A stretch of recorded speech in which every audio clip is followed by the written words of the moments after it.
তো দেখো ফ্রেন্ডস, আজকে সকালের ব্রেকফাস্ট চাউমিন আর একটু আলু ভাজা আর সাথে একটা মিষ্টি। তো এটাই আমার আজকের ব্রেকফাস্ট। তো চলো আমি এখন ব্রেকফাস্ট করে নেব।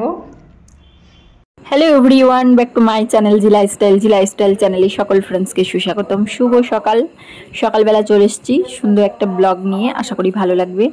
তো সকালে ব্রেকফাস্ট এটা ছিল সকালে। তারপর এখন গুড আফটারনুন, এখন বিকাল হয়ে গেছে। তো বিকেলবেলা আমি পিঠে বানাতে শুরু করে দিয়েছি, কারণ পিঠে বানাচ্ছি। তো এই যে দেখো, এখন পিঠেগুলো বানিয়ে নিচ্ছি। এটা কি পিঠে নামটা আমি জানি না, তবে এই পিঠে বানানোর তাওয়াটা আমি কিনে নিয়ে এসেছি, আগেও একদিন বানিয়েছিলাম। তো এই তাওয়াটা করে আমি এখন পিঠে বানাচ্ছি। তো এই পিঠেটা বানিয়ে তারপর খেজুর গুড় দিয়ে খাওয়া হবে, কারণ একটা দাদা বাড়ি গেছিল, তো ওখান থেকে মানে ওয়েস্ট বেঙ্গল থেকে খেজুর গুড় নিয়ে এসছে। তো তার জন্য এই পিঠে বানানোর উৎসাহ আজকে। তো আজকে সরু চাকলি করব আর এই পিঠেটা বানাচ্ছি। তারপর এটা এখন খেজুর গুড় দিয়ে খাওয়া হবে। আর কি বলতো, খেজুর গুড়টা না এদিকে পাওয়া যায় না। আমাদের ওদিকে যেমন ঝোলা গুড়টা, খেজুর গুড়টা পাওয়া যায়, এদিকে ওরকম ধরনের কোনো গুড় পাওয়া যায় না। তা পাওয়া গেলে তো ভালো হতো, কিন্তু পাওয়া যায় না। তো তার জন্যই দাদাটা এনে দিয়েছে। তো এখন গুড় দিয়ে পিঠে খাওয়া হবে, তার জন্য এখন পিঠা বানাচ্ছি। তো একবার হয়ে গেল, তো এটা সেকেন্ড বার বানাচ্ছি এখন। আর ওদিকে দেখো, ওই ওভেনটায় দেখো তাওয়া বসানো আছে, ওটাতে সরু চাকলি করব। কারণ সরু চাকলিটা খেতে হাজব্যান্ড খুব ভালোবাসে। তো তার জন্য দেখো আমি তেল দিইনি, তেলের পরিবর্তে এটা ঘি দিয়ে দিয়েছি। তো ঘি দিয়ে সরু চাকলিটা বানাবো। আর ওদিকে ওই তাওয়া পিঠেটা বানাচ্ছি। মানে ওটা তাওয়া পিঠে, আমি কি পিঠে আমি অত জানি না, তবে ওটা তাওয়ার মতো তাওয়া, তাই আমার ওটার নাম দিলাম তাওয়া পিঠা। মানে ওটা তাওয়া পিঠাই, আমি আমার মন থেকে আর কি আমি বলছি ওটা তাওয়া পিঠা। তো এদিকে সরু চাকলিটা বসিয়ে দিলাম, এই যে দেখো। তো এখন সরু চাকলিটা এদিকে হবে আর ওদিকে তাওয়া পিঠাটা হবে। তো দুই ধরনের পিঠা হবে। তো খেজুর গুড় দিয়ে খাওয়া হবে, তার জন্য আজকে পিঠা বানাচ্ছি। তো তো এই যে দেখো, দুটো গ্যাস ওভেনে দুই ধরনের পিঠা হচ্ছে এখন। তো ভালো লাগে আমার না এই পিঠা, এগুলো খেতে খুবই ভালো লাগে। আমার এই ধরনের খাবার খেতে খুব পছন্দ করি, আমি এগুলো খুবই ভালোবাসি। তার জন্য আমি মাঝে মাঝে বানাই, খুব ভালো লাগে আমার খুবই ভালো লাগে খেতে। তো তার জন্যেই এত করা। তো এই যে দেখো হয়ে গেছে সরু চাকলি আর তাওয়া পিঠা হয়ে গেছে। আর এদিকে দেখো খেজুর গুড় দিয়ে হাজব্যান্ডকে দিয়ে দিয়েছি। মানে হাজব্যান্ডের জন্য এটা রেডি করলাম। আজকে বিকালবেলা হাজব্যান্ড চলে এসছে অফিস থেকে, তো তার জন্য দেখো ওকে দিয়ে দিলাম। তো ওকে পিঠা দিয়ে দিলাম, সরু চাকলি আর পিঠা। তো পিঠা বানানো হয়ে গেছে, পিঠা খাওয়া হয়ে গেছে বিকেলবেলা। তো এখন গুড ইভিনিং ফ্রেন্ডস, এখন সন্ধ্যা হয়ে গেছে। তো সন্ধ্যাবেলা দেখো আবার তো রাত্রে রান্না করতে হবে। যদিও আমি মানে কি বলতো, হাজব্যান্ড যাই খাক না কেন, একটুখানি রাত্রে ওর ভাত না খেলে আর কি রাত্রে ঘুম আসে না, এরকম টাইপের আর কি। তো আমাকে রান্না তো করতেই হবে। তো ভাবলাম চলো আজকে এঁচোড়ের তরকারি করি। তার জন্য দেখো এঁচোড়টা এখন কেটে নিচ্ছি। তার জন্য পিঠাটা কি বলতো অনেক তাড়াতাড়ি করে খাওয়া হয়ে গেছে। তো রাত্রের দিকে আবার ভাত রান্না করব, তো তখন আবার ভাত খাওয়া হবে। তো সাথে এঁচোড়ের তরকারি হবে রাত্রে। তো দুপুরবেলা কি করব বলো তো, দুপুরবেলা হাজব্যান্ড তো থাকে না, দুপুরবেলা তো লাঞ্চটা অফিসে করে। আর তার জন্য না রাত্রেই আমাকে সমস্ত কিছু রান্নাটা করতে হয় বেশিরভাগ।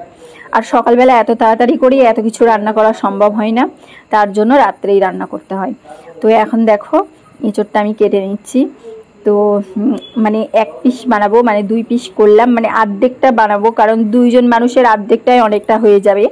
তো এখন অর্ধেকটা এঁচোড় আমি কেটে নিচ্ছি দেখো ভালো করে। আর এঁচোড়টা একদমই কচি, আর আগে 2 দিন খাওয়া হয়েছিল কাঁঠাল, মানে একদম পুষ্টালো হয়ে গেছিল।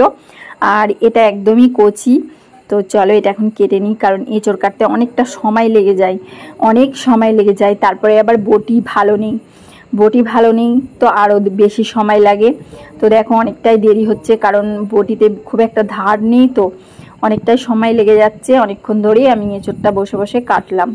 তো এদিকে এঁচোড় রান্না করতে অনেক ঝামেলাও আছে, তাই না? এটাকে এখন প্রেসার কুকারে সিটি দিতে হবে, মানে অনেক ঝামেলায় আছে, তো দেরি হবে। আর তো পিঠে খাওয়া হয়েছে, দেরি হলেও কোনো অসুবিধা নেই। তো ফাইনালি দেখো অর্ধেকটা মতো এঁচোড়টা আমি প্রায় কেটেই ফেলেছি। তো এঁচোড় কাটা কমপ্লিট হয়ে গেছে। এখন আমি এবার আলু দিয়ে দিচ্ছি। আর এদিকে দেখো দুটো আলু দিয়ে দেবো, আলু আর এঁচড়।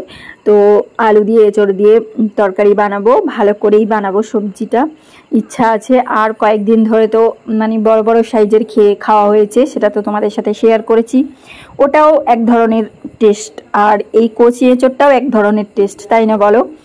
তো আলুটা কেটে নিচ্ছি।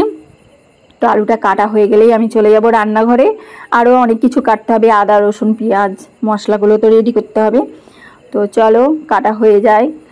আর এদিকে দেখো রান্না বসিয়ে দিয়েছি, সমস্ত কিছু রেডি করে, ওদিকে আমার রান্না হচ্ছে আর এদিকে খুব জল তেষ্টা পেয়ে গেছে। তো ভাবলাম চলো বোতলগুলোতে জল ভরা নেই, তো ভাবলাম চলো বোতলগুলোতে একটু জল ভরে নিই। তার জন্য দেখো বোতলের মধ্যে জল ভরে নিচ্ছি। এখন একটা বোতলে আপাতত ভরে নিই, পরে আবার আরও বোতলগুলোতে ভরবো, তার জন্য একটা বোতলেই এখন জল ভরে নিচ্ছি। তো তেষ্টাটা এখন মেটাই, তারপর রান্না হয়ে গেলে সব বোতলে জল ভরবো। তো এদিকে দেখো, ওদিকে তো আমার এঁচড়ের তরকারি হচ্ছে, এদিকে ডিম নিয়ে আসছে হাজবেন্ড। তো ভাবলাম চলো ডিমগুলো রেখে দিই, মানে এই লাল ডিব্বাটার মধ্যেই আমি ডিমগুলো রাখি।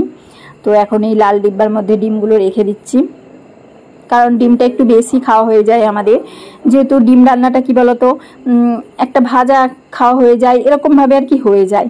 তো দেখো এঁচড়ের তরকারি সমস্ত কিছু হয়ে গেছে দেওয়া, এবার শুধু একটুখানি ফুটবে, তারপরেই নাবিয়ে নেবো, মানে সিদ্ধ মোটামুটি হয়ে যাবে, মানে হয়ে গেলেই নাবিয়ে নেবো। তার জন্য গ্যাস ওভেনটা মুছে নিলাম। তো এঁচড়ের তরকারিটা দেখো অনেকটাই হয়ে গেছে। তো নুনটা একটু চেক করে দেখলাম, তো দেখলাম যে একটু নুনটা কম হয়েছে, তো ভাবলাম একটু নুন দিয়ে দিলাম। আর এদিকে দেখো হাজব্যান্ড চলে এসছে এঁচড়ের তরকারি রান্না করতে। তো এদিকে রান্না করব কি বলতো, এদিকে চলে আসবে, রান্না করব কিন্তু চলে আসবে, এরকম ব্যাপার। তো এদিকে আমি এঁচড়ের তরকারিটা আরেকটু ঝোলটা মরবে, ঝোলটা আর একটু মরে গেলেই, মানে ঝোলটা আর একটু শুকিয়ে গেলেই আমি এঁচড়ের তরকারিটা নাবিয়ে নেব। তো দেখো ফাইনালি অনেকটাই ঝোলটা শুকিয়ে গেছে। তো এবার একটু মাখা করে নেব, খুন্তি করে নাড়িয়ে নাড়িয়ে দিয়ে তরকারিটা নাবিয়ে নেব। এদিকে এঁচড়ের তরকারি বানালাম, আবার ওদিকে জানো তো হাজব্যান্ড একটু বাইরে গেছিলো, তো বাইরে গিয়ে আবার জানো তো অনেক কিছু নিয়ে চলে এসছে, মাশরুম পেপার, পনির, চিলি পনির, এসব আবার নিয়ে চলে এসছে। তো এঁচড়ের তরকারি হয়ে গেছে, তারপরে আবার ওসব নিয়ে এসছে, মানে অত কিছু কি করে খাবো, তো দেখা যাক কি করা যায়, তাই না? তো এদিকে দেখো তরকারিটা প্রায় হয়েই গেছে, এঁচড়টা রান্না। তো এবার আমি নামিয়ে নেব, কারণ আর একটু ঝোল রেখেছিলাম, কারণ হালকা একটু ঝোল রেখেছিলাম, একদমই শুকনো করিনি, যেহেতু ডাল করিনি, আর শুকনো ভাত হাজব্যান্ড খেতে পারে না, সাথে একটু ডাল রাখতেই হবে যাই রান্না করি না কেন। তার জন্য এঁচড়ের তরকারিটা হালকা একটু ঝোল রাখলাম, যাতে আমাকে আর ডাল না করতে হয়, তার জন্য এঁচড়ের তরকারিটা একটু ঝোল রাখলাম। তো ফাইনালি হয়ে গেছে, নাবিয়ে দিলাম। দেখো তো ফাইনালি দেখো, বললাম যে হাজব্যান্ড একটু বাইরে গেছিলো, আর বাইরে থেকে দেখো কত কি নিয়ে চলে এসছে। এটা দুই রকমের খাবার নিয়ে এসছে। তো এটা হচ্ছে মাশরুম পেপার, এটার নাম হচ্ছে মাশরুম পেপার। কোনোদিন আমি খাইনি মাশরুম পেপার, মাশরুম খেয়েছি কিন্তু মাশরুম পেপার কোনোদিন খাইনি। তো ফাইনালি দেখো এটা মাশরুম পেপার। তো দেখো ইয়াম্মি একদম টেস্টি, হেভি টেস্টি ছিল। এটার নাম মাশরুম পেপার। তো এটা মাশরুম দিয়ে বানানো, আর এটা আছে চিলি পনির। তো দুই জাতের খাবার নিয়ে চলে এসছে আবার। তো অল্প একটু করে খেয়েছি, তো রেখে দেওয়া হয়েছিল, মানে অল্প করে খাওয়া হয়েছে, যেহেতু এঁচড়ের তরকারি ছিল। তো এটা হচ্ছে চিলি পনির। তো কাজু বাদাম টাদাম দিয়ে খুবই সুন্দর টেস্টি খাবার ছিল, আর অনেকটা দামিও খাবারটা ছিল, মানে খাবারটার অনেকটাই দাম। তো অল্প করে খেয়ে বাকিটা রেখে দিলাম কালকের জন্য। তো চলো সকলকে tata, bye bye, good night.